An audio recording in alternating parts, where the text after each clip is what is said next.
Ça, ce sont les chantres de l'Éternel. Les musiciens du Seigneur. Ce n'est pas du genre, il faut payer $50 pour qu'ils viennent jouer. Non. Ça là, c'est Wenge Musique. Quand on chante pour Dieu. Donc si vous êtes dans une église, donnez-moi une autre micro. Voilà. J'ai l'impression que je suis au ciel.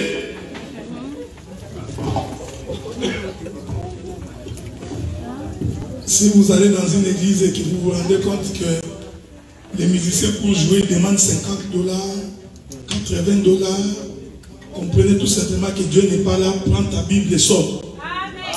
Amen. Il faut que les chantres soient les chantres de l'Éternel qui restent dans la maison de Dieu. Bon, on va manger bientôt. Mais, frère John, amen. Hein? On attendait que le frère Nicolas et la sœur Kézia puissent arriver pour que nous puissions manger. Amen. Amen, amen, amen, amen. On n'est pas dans un culte, on est dans une fête. Hein, Déborah, c'est pas ça? Il faut payer l'argent avant de chanter. Hein? Nous allons d'abord écouter 2 cantiques individuels.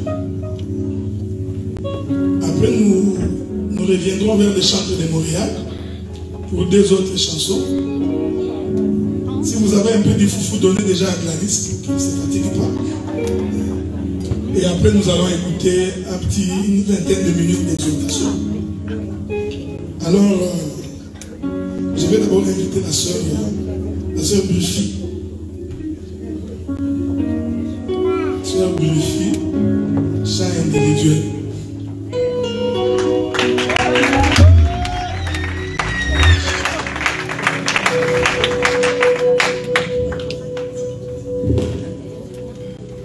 C'est la sœur Buffy de l'Assemblée des Saints de Montréal. Nous allons...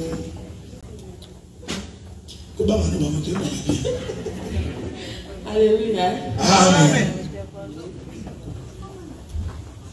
Nakotela yo motema poyo ndozali elonga nanga. Nakotela yo ndemiso poyo ndozali lisungi nanga. Matoyi manga mayokaki lelo miso manga mamu. Matoyi manga mayokaki lelo miso manga mamu.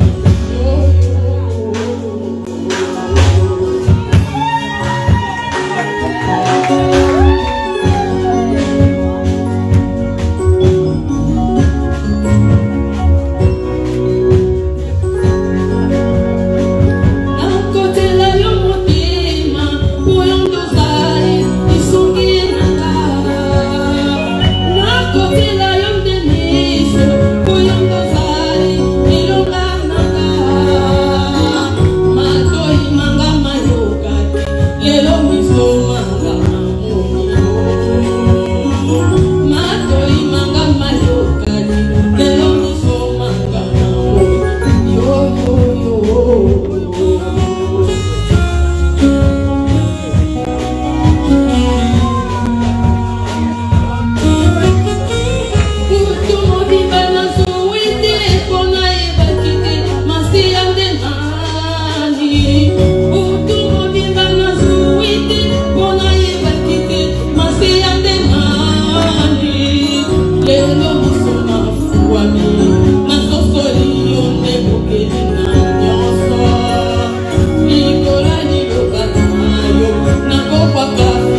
Pasteur Marcel.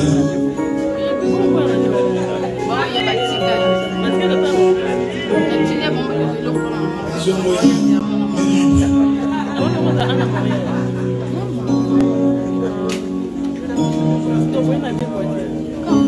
veux chanter, frère? Bon, vous savez, un jour, je me promenais, je me suis rendu dans la province à l'est du pays. Et pendant que j'ai circulé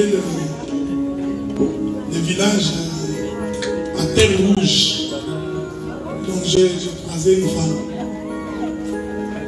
une villageoise, qui malheureusement se trouve au Canada aujourd'hui. J'appelle la sœur Michel pour chanter.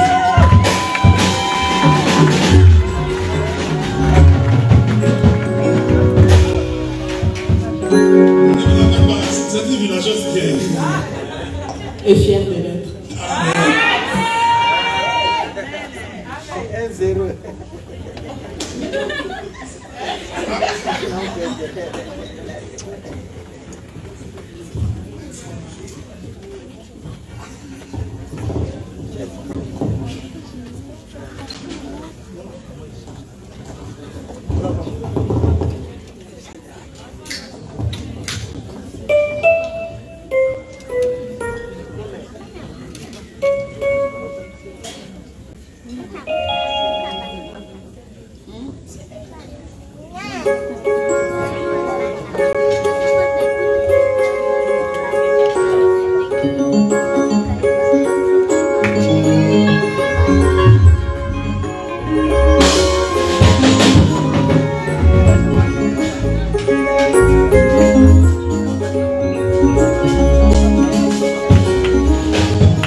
na yebo kingote abomela kapaye makambote akoye bisaye makamboso yangoila kisinako nakati ile kisinyoso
Samson, si tu m'aimes vraiment, dis-moi la vérité. Amen, amen. Si tu m'aimes vraiment, dis-moi la vérité. Si tu vois quelqu'un marié qui cache les choses, c'est qu'il n'aime pas vraiment. Deux cantiques avec les chantres de Montréal. Ensuite, nous céderons le micro au pasteur Marcel pour une vingtaine de minutes. Parce que je sais que dès que vous commencez à manger, vous n'allez plus écouter. Nous allons d'abord nourrir l'homme intérieur. Ensuite, nous allons nourrir l'homme extérieur. Amen, amen. Donc, j'invite les chantres de Montréal. Deux chants.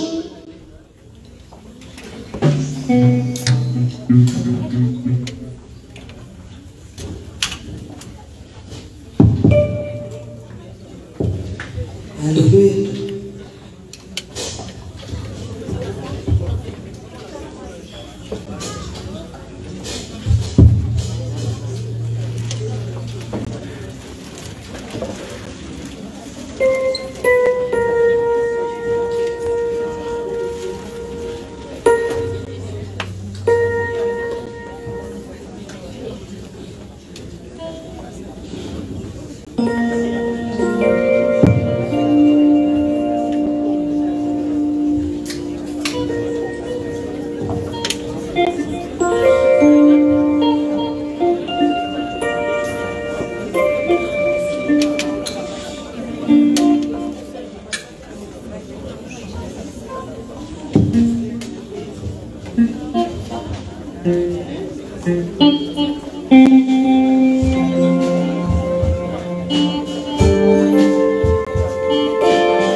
écouter une exhortation de notre papa Marcel pour seulement 20 minutes. Mais moi j'aurais voulu que nous tenions debout parce que nous allons danser pour la gloire du Seigneur Jésus-Christ.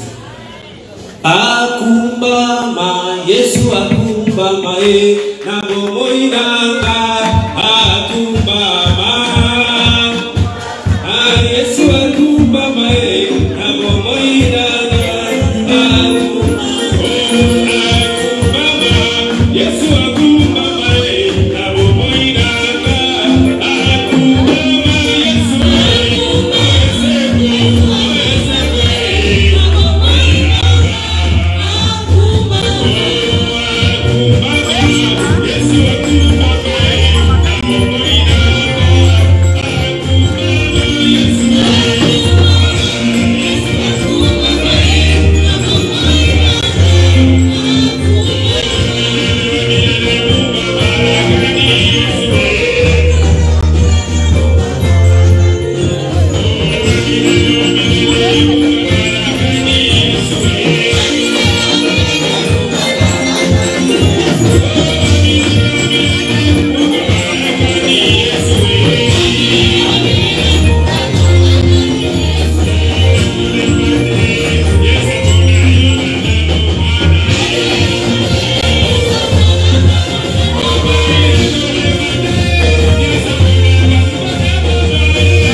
Que Dieu vous bénisse.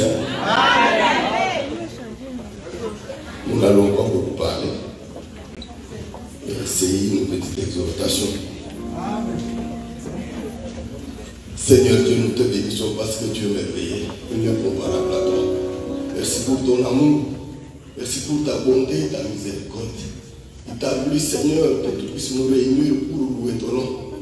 Nous avons organisé cette manifestation à l'honneur de ton nom, Seigneur. Merci parce que tu as accepté, mon Seigneur et mon roi, que nous soyons vivants et réunis dans cette salle pour louer ton nom. Que la gloire te revienne. Yahweh, laisse que nous soyons poussés par le Saint-Esprit pour parler de ta part. Que tu parles à ce peuple, Seigneur. Yahweh, nous ne savons pas parler, mais c'est toi l'enseignant par excellence. Laisse que le cœur de tout un chacun de nous soit disposé comme une terre fertile qui reçoit la semence et qui produit le fruit. Que ton nom soit loué à jamais. Que ta paix soit notre partage. Nous allons condamner toute puissance de l'ennemi, toutes les stratégies du diable, que cela soit nul et sans effet, au nom puissant de Jésus-Christ. Amen. Amen. Que Dieu vous bénisse. Amen.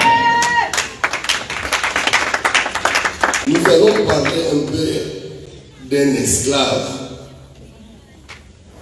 Mais ce n'est pas n'importe quel esclave. Parce que nous ne nous intéressons pas aux autres esclaves, mais nous nous intéressons seulement à l'esclave hébreu. Nous voulons parler de l'esclave hébreu. Nous pouvons lire en Exode 21. Si vous avez votre téléphone, vous avez la Bible, vous pouvez lire avec nous, s'il vous plaît.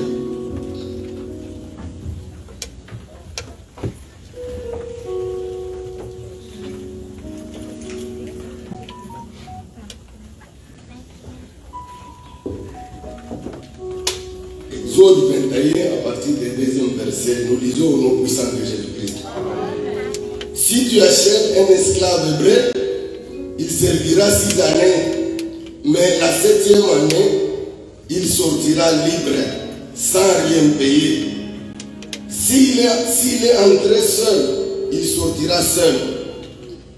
S'il avait une femme, sa femme sortira avec elle.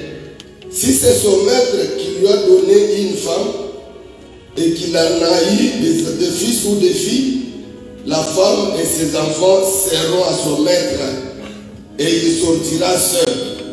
Si l'esclave dit « J'aime mon maître, ma femme et mes enfants, je ne peux pas sortir libre », alors son maître lui conduira devant Dieu et les fera approcher de la porte ou du poteau, et son maître lui percera l'oreille avec un poinçon, et l'esclave sera pour toujours à son service. Amen. Hein? Amen.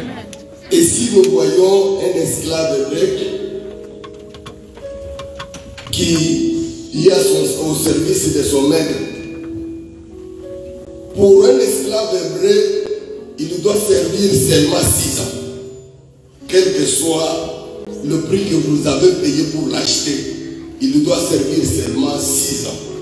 La 7e année, il doit sortir libre, sans rien payer. Ça ne demande pas l'argent, il sort libre. Ce n'est pas pour les autres esclaves. Un esclave romain, il peut être à ton service autant d'années, ce n'est pas un problème. Un esclave américain, lui n'a pas de problème. Il peut être à ton service jusqu'à ce qu'il va mourir. Il n'a pas de loi pour lui. Mais pour un esclave hébreu, il y a une loi. Il fait 6 ans, la 7e année, il sort libre. Mais si l'esclave refuse de sortir, il dit, moi je ne peux pas sortir, parce que on lui a donné la femme par son maître. Il en a eu des enfants. Il dit qu'il aime son maître, il aime sa femme, il aime ses enfants. Il ne veut pas sortir.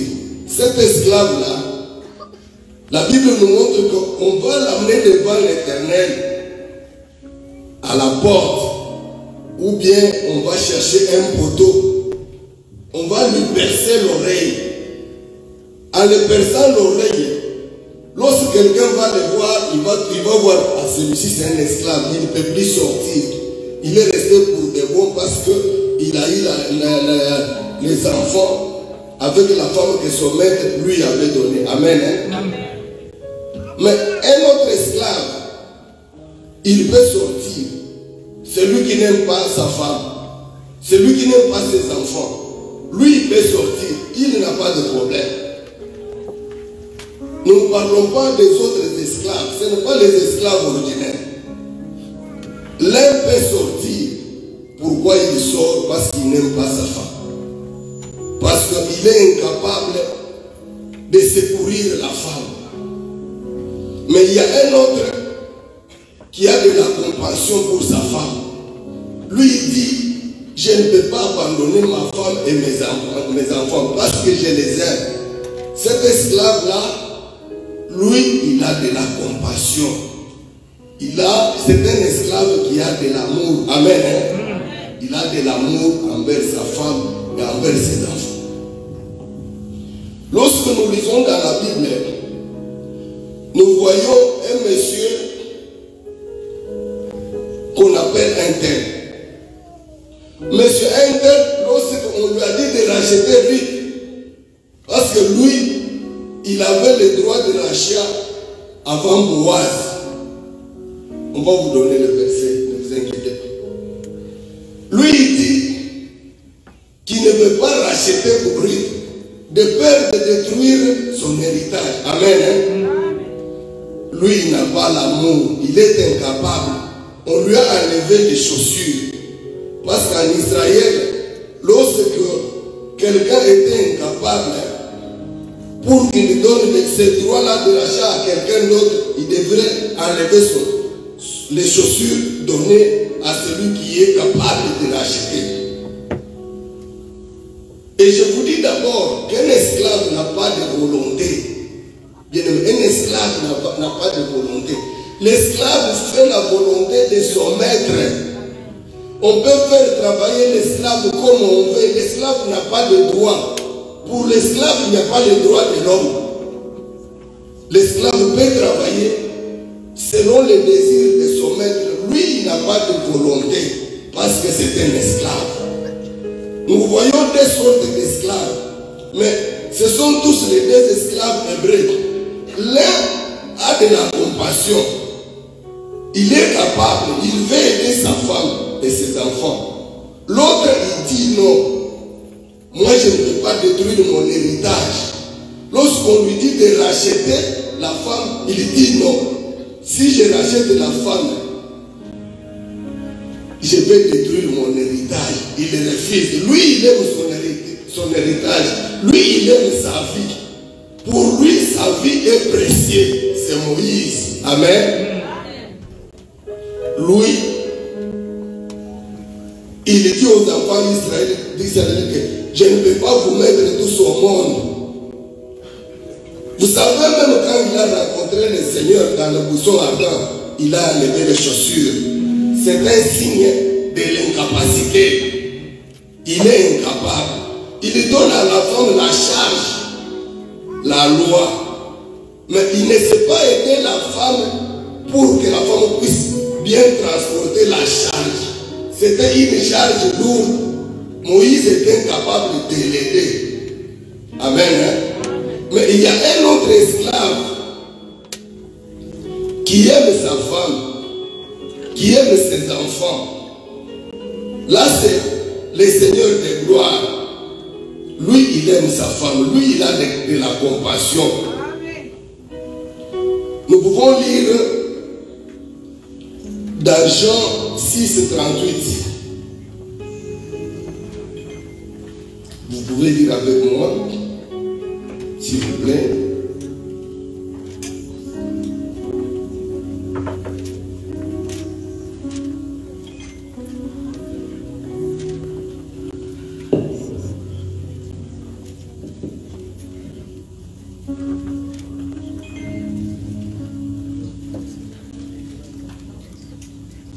Car je suis descendu du ciel pour faire non ma volonté, mais la volonté de celui qui m'a envoyé. Amen. Là, c'est Jésus-Christ qui parle. C'était un esclave. Jésus-Christ, c'était un esclave hébreu. C'est de lui que nous voulons parler. Lui, quand il est venu, il n'était pas venu pour faire sa volonté. Il était venu pour faire la volonté de celui qui l'a envoyé. Il était un esclave. Lorsqu'on lui dit de sortir, cet esclave dit non, moi je ne sors pas. Moi j'aime mon maître, moi j'aime ma femme, j'aime mes enfants. Je ne peux pas les abandonner parce qu'il avait beaucoup de compassion. Il avait vraiment de l'amour pour sa femme et ses enfants. Il refuse de sortir. Vous voyez, on le prend. Comme il a refusé de sortir, on l'amène au poteau. On va percer son oreille avec les pinceaux. Amen. Jésus, parce qu'il t'avait aimé, il refuse de sortir. Il refuse de t'abandonner. Du fait qu'on l'amène à la croix, on l'amène au poteau pour lui trouer l'oreille. Le pinceau, ce n'est pas une aiguille. Ce n'est pas comme les mamans se trouvent les oreilles avec une petite aiguille. Non. Le pinceau, c'est un instrument un peu grand. Lorsqu'on met ici, tu as de la douleur. C'est un grand trou qu'on va percer à ton oreille.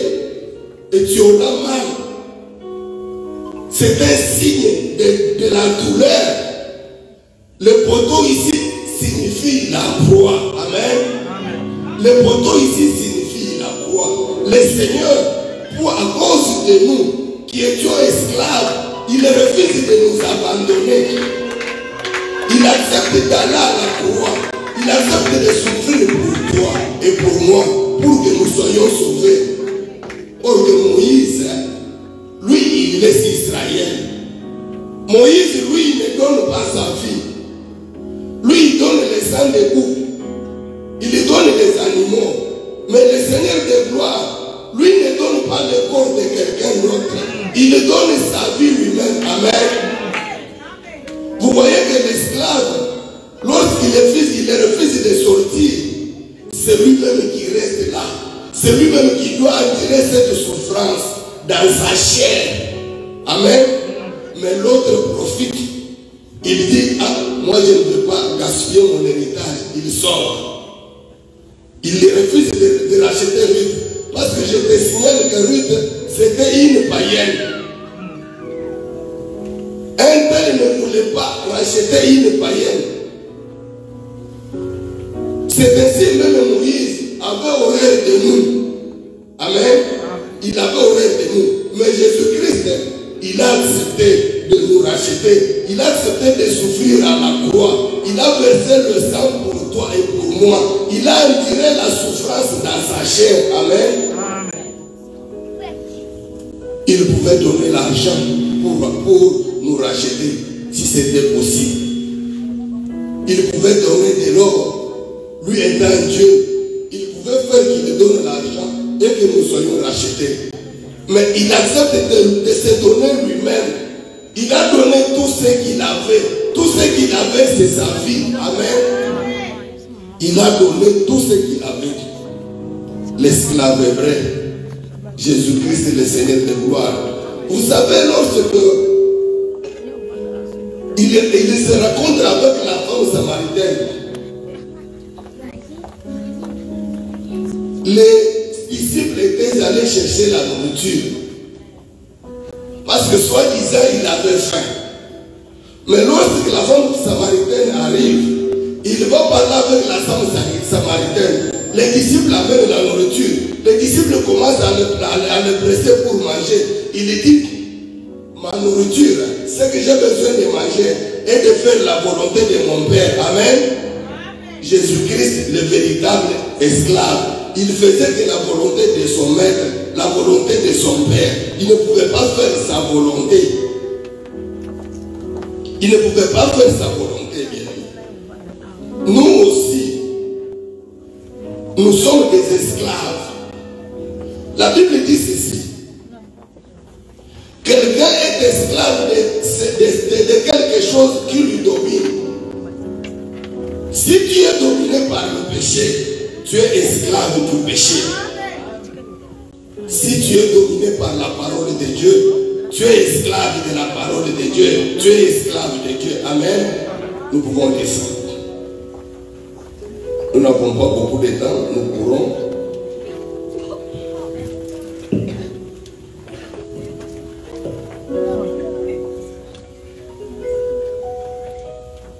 Vous lirez 2 Pierre 2:9. 2 Pierre 2:9. 2:19 s'il vous plaît. Vous pouvez lire avec moi 2 Pierre chapitre 2 verset 19.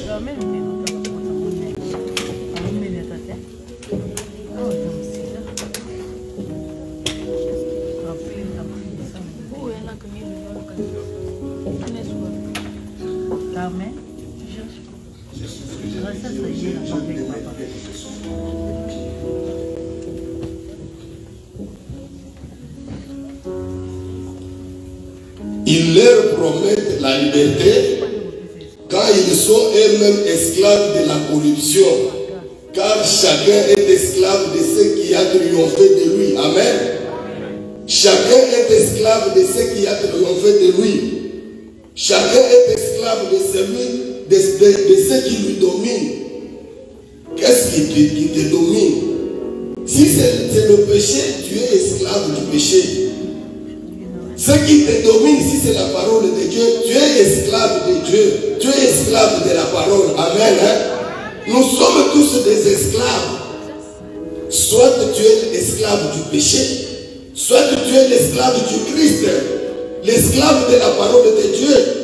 Tu ne peux pas dire que tu n'es pas esclave. Non, tout le monde est esclave sur cette terre. Amen. Tout le monde est esclave sur cette terre. Ce qui te domine, tu es son esclave. Ce qui te domine, c'est ça ton maître. Est-ce que toi, tu es esclave du péché ou bien tu es esclave du Seigneur? Une question, bien-aimé. Parce que lorsqu'on est esclave du péché, la Bible dit que le salaire du péché, c'est la mort. Mais le don gratuit de Dieu, c'est la vie éternelle. Si tu es l'esclave du péché, tu es un candidat à la mort. Mais si tu es l'esclave de Dieu, l'esclave du Christ, tu as la vie éternelle. Si tu es l'esclave de Christ, tu es un vieillard. Un vieillard, il a la sagesse. Amen. Un vieillard a la sagesse. Parce que la Bible dit ceci. Lorsque tu étais jeune, tu pouvais te conduire toi-même. Tu pouvais te ceindre. Tu pouvais te conduire toi-même. Mais lorsque tu seras vieux, quelqu'un d'autre va te ceindre. Il va te conduire là où tu ne veux pas. Amen. Comme quelqu'un d'autre vient te ceindre, il t'amène là où tu ne veux pas. C'est-à-dire que tu es l'esclave. C'est lui qui te sert et que qui t'amène là où tu ne veux pas. C'est lui-là qui est ton maître. C'est lui-là qui te dirige. C'est-à-dire lorsqu'on vient à Christ, lorsqu'on a la parole de Dieu, on devient vieillard. Je ne parle pas d'un vieillard avec un bâton, non. Parce que la parole de Dieu, c'est ça même la sagesse. Un jeune ne peut pas avoir la sagesse. C'est seulement un vieillard qui a la sagesse. Lorsque tu viens à Christ, tu as la sagesse. Parce que la sagesse même, c'est la parole de Dieu. Salomon était le plus sage de son temps. Mais lorsque Jésus-Christ vient, il dit, ici, il y a plus que Salomon. Amen. C'est lui qui est la sagesse. Il est la parole que nous prêchons ce soir. Il est la parole que tu as cru. Il est la parole que tu es en train de craindre, que tu marches avec. C'est ça même la sagesse, bien-aimée. Là, tu es un vieillard. Tu n'as pas de volonté. Quelqu'un d'autre t'amène là où il veut. Est-ce que tu es un vieillard? Est-ce que tu fais ta volonté ou bien tu fais la volonté de ton maître? Amen. Une question. Bien-aimé, il y a deux questions ce soir. La première, tu es esclave du péché ou bien tu es esclave de Dieu? Tu es quel esclave? L'esclave du péché, c'est malheureux. Parce que le salaire du péché, c'est la mort. Le péché amène à la mort. Bien-aimé, je te prie que tu changes de camp, que tu deviennes l'esclave de Christ. Parce que lui, il est mort pour toi à la croix. Il a souffert pour toi à la croix. Il a donné sa vie pour toi à la croix. Il a donné sa vie, il a versé son sang pour que tu sois racheté, bien-aimé. Il a payé le prix pour toi. Change de camp. Viens là où il y a la vie. Accepte d'être l'esclave de celui qui te donne la vie, celui qui te sauve. Tu es l'esclave de qui? Tu es l'esclave de qui? Cherche à être l'esclave du Seigneur. L'esclave hébreu Jésus-Christ, qui n'a pas voulu abandonner sa femme. Qui sommes nous? Nous sommes en même temps sa femme. Nous sommes en même temps son fils. Parce qu'il est notre créateur. Et dans notre créateur, nous sommes sa femme. Mais la Bible dit, ton créateur est ton époux. Amen. Ton créateur est ton époux. Et dans notre époux, nous sommes aussi sa femme. Nous sommes son fils. Parce qu'il est notre créateur. Comme notre créateur est notre époux, nous sommes en même temps sa femme. Il a accepté de mourir pour toi à la croix. Change de camp. Viens chez le maître qui te donne la vie. Ne sois pas esclave du péché bien-aimé. Sois un vieillard qui n'a pas de volonté. Que Dieu puisse te cendre et te conduire là où il veut. Amen. Celui qui veut bien nous suivre, il peut nous suivre à l'église. À l'église, nous parlons à l'eau et à l'âge. Nous avons beaucoup de temps. Ici, ce n'est pas un culte, c'est une fête. Que Dieu vous bénisse.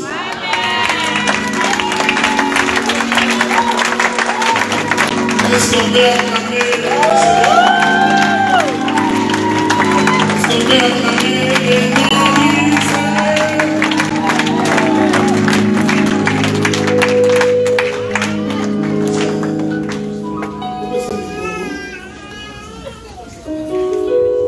Amen.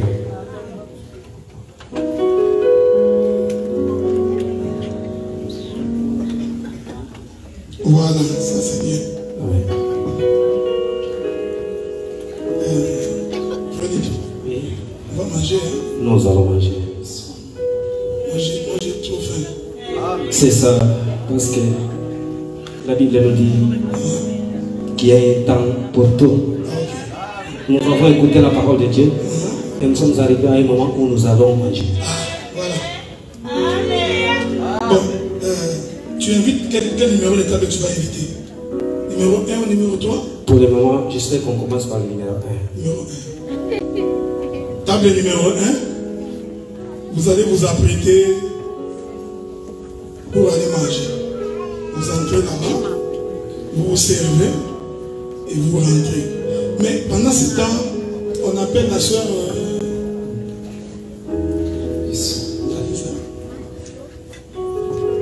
La sœur Gladys se prépare pour une chanson. individuelle. Oui, une chanson individuelle.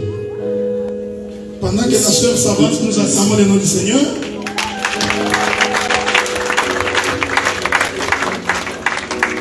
Nous appelons la table numéro 1 qui se prépare pour aller prendre la nourriture. On est dans une fête, sentez-vous à l'aise.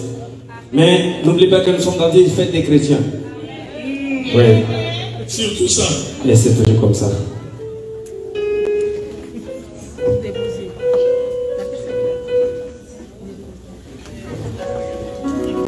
Dès que la sœur Gladys termine, les frères Jiré se préparent.